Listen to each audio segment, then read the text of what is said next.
தயவு என்ன மணிகண்டா, எங்கே போயிட்டுருக்க? ஆளே உடம்பில் தெம்பு இல்லாமல் இருக்க போல இருக்கு. ஏதாவது உடம்பு சரியில்லையா? ஆமாம் குமார், உடம்பு கொஞ்சம் நல்லாவே சரியில்லை. சொன்ன பேச்சு கேட்கல. அதான் டாக்டர்கிட்ட போகிறேன். என்னத்தான்பா அப்படி வியாதி உனக்கு? எந்த டாக்டரை பார்க்க போகிறேன்? சுப்பைய முருகானந்த சாமியை பார்க்க போகிறேன். அந்த ஆஸ்பத்திரியிலடா அவர் ஆசிரமம் வச்சுருக்காரு. அவரையும் எப்படி நோயை குணப்படுத்துவார்? என்னத்தாண்டா அப்படி உனக்கு பிரச்சனை? ஒன்றுமில்லப்பா, நடந்தால் உடம்பு கூட கூட வருது.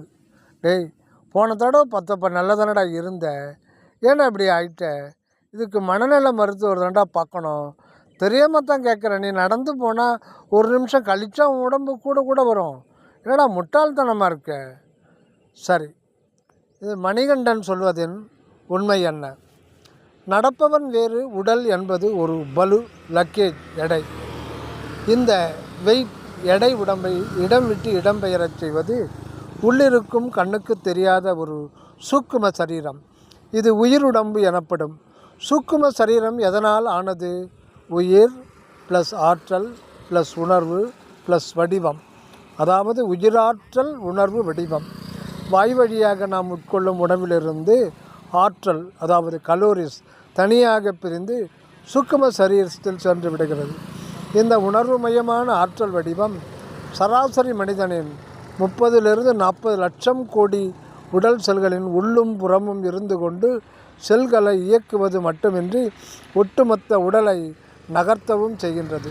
சூக்கும சரீரத்தில் ஆற்றல் குறைந்து விட்டால் ஓடவோ நடக்கவோ வேலை செய்யவோ ஏன் அசைக்கவோ கூட முடிவதில்லை. சூக்கும உயிராற்றல் வடிவம் என்ற ஒன்று இல்லை எனில் உடம்பின் சுண்டு விரலை கூட அசைக்க முடியாது. உடல் செல்கள் ஜீவித்திருக்க முடியாது, அழுகிவிடும். ஃப்ரிட்ஜில் உணவை கெடாமல் இருக்கும். அதுபோல் உடல் செல்கள் கெடாமல் இருப்பது இந்த சூக்கும உடலிலிருந்து சதா காலமும் உள்ளிருந்து வெளிப்படும் ஜீவ உஷ்ணமாகும். ஆனால் சூக்கும உடல் என்று ஒன்று இருக்கிறது என்பதை இதுவரை மருத்துவ விஞ்ஞானம் அறியாதது பெரும் குறை, அறியாமை. விஞ்ஞான வளர்ச்சி முழுமையடையவில்லை போலும். சூக்கும வடிவம் என்பது ஒரு அச்சு. அந்த அச்சிலே ஒட்டி கொண்டிருப்பது இந்த பௌதிக செல்களால் ஆன மாமிச உடம்பு. அச்சு நகர்ந்தால் உடம்பு கூடவே நகரத்தானே செய்யும். இதனால்தான் வள்ளலார் அச்சையும் உடம்பையும் அறிவகை அறியீர் என்றார். இதற்கு மேல் இந்த சூக்கும உடலுக்கும் ஸ்தூல உடலுக்கும் அப்பால் தலைநடுவில் ஓர் அணுவடிவில் அருவமான காரண சரீரம் என்கின்ற அழியாத நித்திய ஆன்மா உள்ளதை மக்கள் சமுதாயம் உணரும்போதுதான் உருப்படும்.